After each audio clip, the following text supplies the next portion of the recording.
Hello and welcome to ABG Finance, where finance and markets align. If you watched yesterday's video on what are candles and how to read candles, on the particular segment discussing the reversal of the bullish to bearish candles, I had made a change on that segment that I wanted to speak on, and I showed visually, but I did not speak on it. So I think I only introduced more confusion when doing that, and so I left a note on that video to see if anyone would catch that when they're watching, but in case they don't, I didn't really want to remake that entire video. So I thought I would just make a quick 5-minute segment on what I was doing when I made that change. So on reading a candle in yesterday's video, you will see that I was discussing when we go from a bullish candle to a bearish candle, we do an absolute reversal. So everything reverses. So I'm going to pull out the laser pointer here, and you can see on the bullish candle, the top of the body is the close.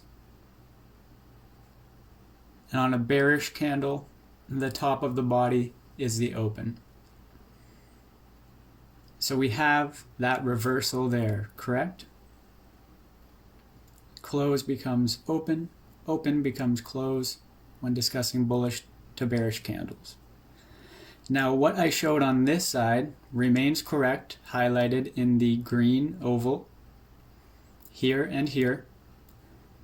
And that follows and coincides with the point made here, right? Where the body of a bearish candle will open at the top and its close will be the bottom. Open at the top, close at the bottom. Now what I incorporated was a low highlighted in the red oval and a high highlighted in the red oval. This is the part that I didn't speak on, but I just showed, so it's going to create confusion. Because in reality, this isn't necessarily how it's going to go. I'll show you that on the next slide.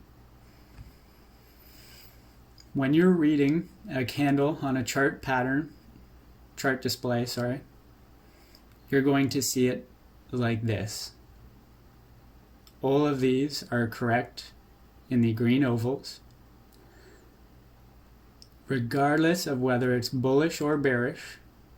The low of the wick is always going to be the lowest price shown on that candle. Doesn't matter if it's bullish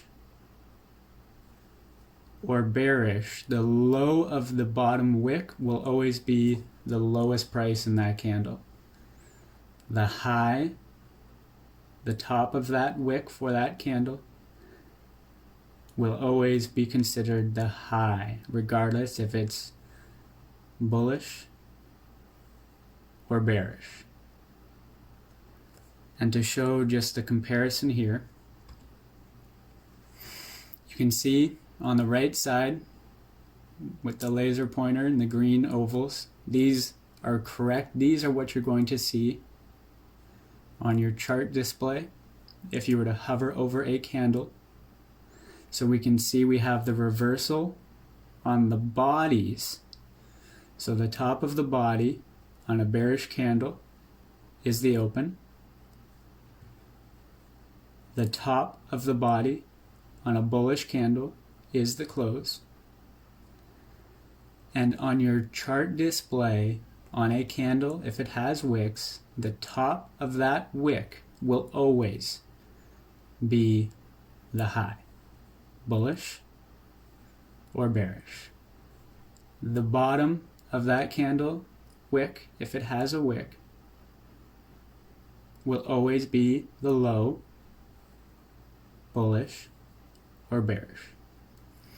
The reason I showed it highlighted by the ovals in red, where I inversed the low and the high, reversed the low and the high, I should say, was because I wanted to touch on real briefly the idea of how to create value using a bearish candle.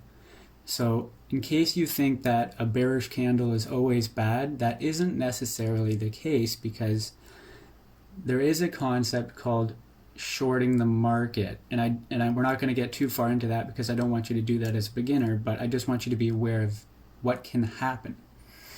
And so I wrote the low and the high there because I wanted to introduce a concept of value. So on a bearish candle, or a bear, or a short, what these individuals will do is actually make money on these bearish candles as they go down. So typically in a market, you're going to think, okay, well, we make money when things go up. And you're correct, right? We want value in the market, value in our stocks, value in companies, value in our pocket, you name it. But when things don't go our way, like they, I don't know, maybe 2022, for an example, you can make money shorting the market. And that's what I was doing, introducing the red ovals with the low at the top and the high at the bottom on the bearish candle wicks.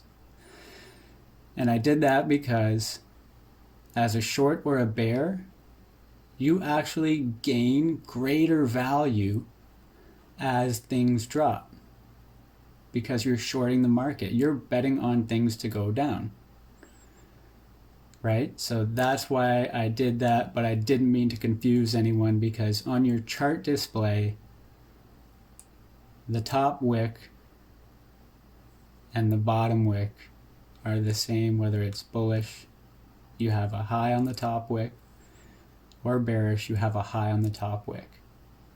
The difference, what I wanted to show, was that if you're a bear or a short, you can make money, or your value gets higher as that bearish candle goes down.